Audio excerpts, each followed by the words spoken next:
In a world that constantly demands more work, more efficiency, more presence, it's easy to find yourself in survival mode.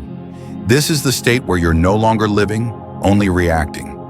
Each day is a blur of obligations and distractions, leaving you drained and disconnected from purpose. The Stoic philosophers of ancient times, though centuries removed from our digital age, offer profound insights that can help us rise above this reactive state and reclaim a life of intention. Here are 4 Stoic lessons that can help you break free from survival mode and start living with clarity, resilience, and inner peace. 1. Distinguish between what you can and cannot control.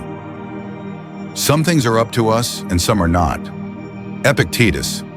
At the heart of Stoicism lies a radical but liberating distinction between what is within our control and what is not. You cannot control external events, the market, other people, the past, or the future. But you can control your thoughts, your actions, your reactions. Survival mode often stems from the illusion that we must control everything. We spend mental energy obsessing over outcomes, other people's opinions, or hypothetical disasters. This leads to anxiety and burnout. Stoicism teaches us to redirect our energy. Let go of what you cannot influence. Focus instead on your own character, decisions, and how you respond to adversity. Paradoxically, this leads not to passivity, but to greater power. You begin to act from strength, not fear. Second practice, voluntary discomfort.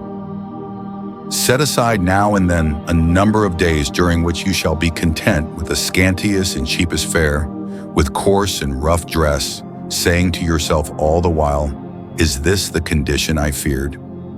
Seneca. When you're in survival mode, fear rules your mind.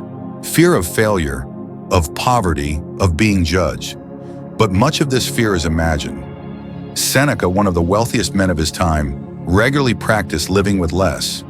He wore simple clothes and ate meager meals not out of necessity, but to train his mind. By voluntarily exposing ourselves to discomfort, we inoculate ourselves against it. Cold showers, fasting, minimalism, or silence retreats are not mere trends. They are tools. When practiced intentionally, they remind us how little we truly need to be okay. This lesson rewires your fear. You realize you can endure more than you thought. Survival mode fades because you stop living in fear of imagined catastrophes. 3. Amor fati, love your fate. A blazing fire makes flame and brightness out of everything that is thrown into it. Marcus Aurelius.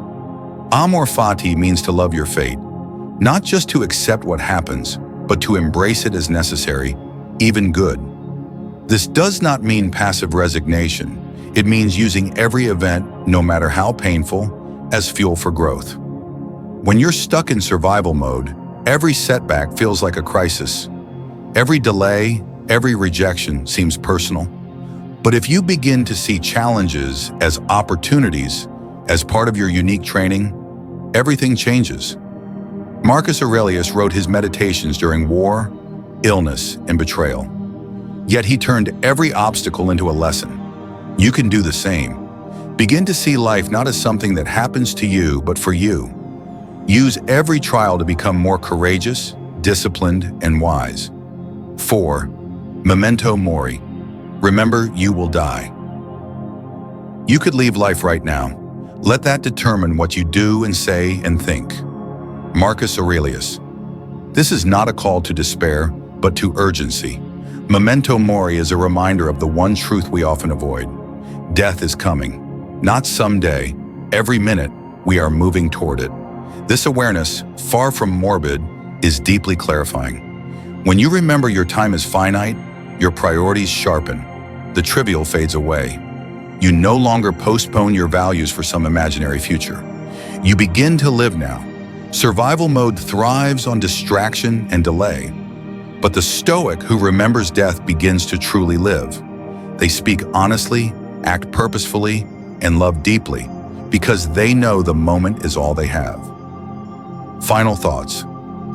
To escape survival mode is not to escape difficulty. Life will still bring pain, chaos, and uncertainty. But Stoicism doesn't promise ease, it promises strength.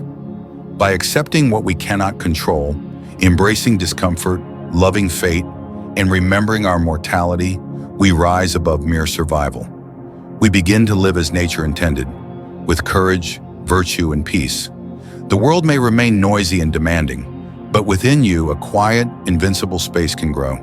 From that space, you can build a life that is not merely endured, but embraced.